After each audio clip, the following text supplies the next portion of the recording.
Hi, I'm Dan McLellan, your Chargers RapidReporter for CBSSports.com, and this is the Chargers preview show where each week I give you a little insight into the game to come. This week, the 3-4 Chargers take on the 1-6 Kansas City Chiefs on Thursday Night Football.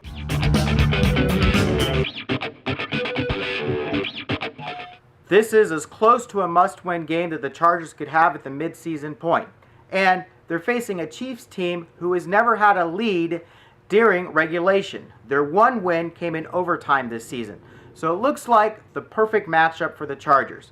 However, there are concerns because you got to look at how the Chargers have lost over the last 3 weeks. They lost to an 0-4 Saints team who scored 17 unanswered points in the second half against them.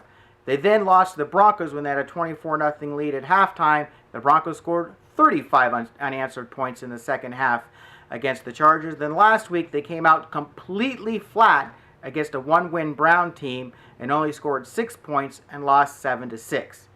The Chiefs are going to have a lot to play for this week, and especially Matt Castle. Castle is going to start after being yanked in Week 6 in favor of quarterback Brady Quinn.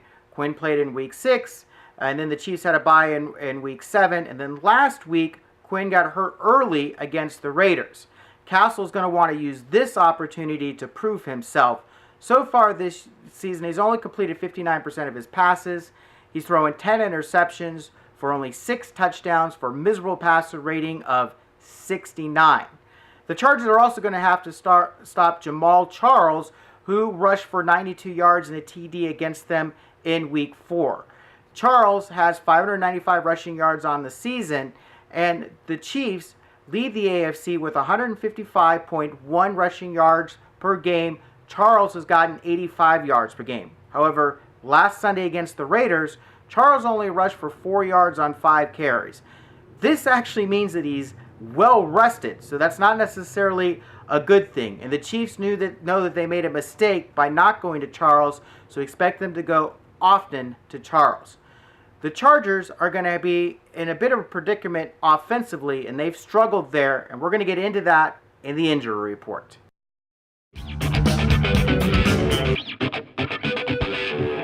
I'm filming this on Tuesday because we do not get media access on Wednesday, the day before the game, when the official injury report is going to come out. So I have no definite ins and outs for this week's game. However, I think it's extremely unlikely that Eddie Royale will play. He's been nursing a hamstring injury.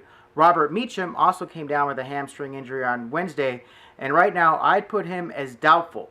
This means that running back Ronnie Brown might again be the Chargers' leading receiver. He led all receivers against the Browns with 85 yards, and he is the second leading receiver on the team. The problem with that is you don't have two wide receivers to really stretch the field to complement Malcolm Floyd, who is the leading receiver. The Chargers did sign former wide receiver Ejiro Tutu on Monday, and Ejiro Tutu could play despite having not played at all this season simply because of the need. Ejiro Tutu, though, isn't a speedster, and that could limit the Chargers' offense to a lot of short passing plays while getting Ryan Matthews involved in the running game. Matthews still has not rushed for over 100 yards in a game this season.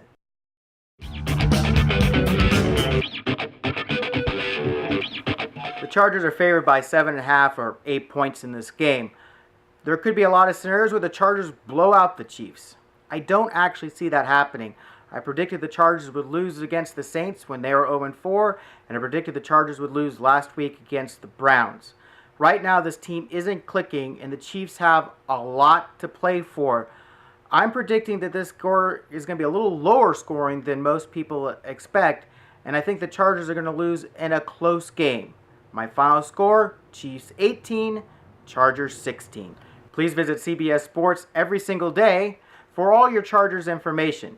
You can also follow me on Twitter at CBS Chargers and San Diego Sports. You can also hear me on the radio Sunday mornings on Extra Sports 1360, the home of the Chargers. Sports Squawk Sunday with Doug and Dan from 9 to 10 a.m.